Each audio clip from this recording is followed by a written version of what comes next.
நீங்க NEET and JEE prepare பண்றீங்களா? Of course இது உங்களுக்கு ரொம்பவே தேவை. ஆர்எஸ் கான்ஃபிகரேஷன் இது எப்படி அசைன் பண்ண போறதுன்னு தான் பார்க்க போறோம்.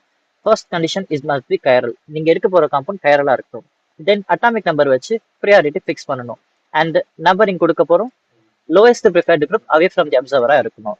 கிளாக் வைஸ்ல ஃபாலோ பண்ணுச்சுன்னா ஆர், ஆன்டி கிளாக் வைஸ்னா எஸ் அந்த rotation. Suppose least preferred group away from the observer இல்லை அப்படின்னா நீங்க வரப்போற ரிசல்ட்டை இன்வெஸ்ட் பண்ணிக்கிட்டே போகணும். ஸோ இந்த இடத்துல எக்ஸாம்பிள் பார்க்கலாம்.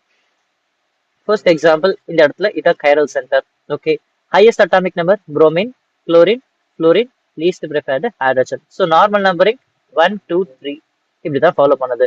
ஸோ இந்த இடத்துல least preferred group hydrogen away from தான் இருக்கு. அதனால இது என்ன கான்ஃபிகரேஷன்? R configuration.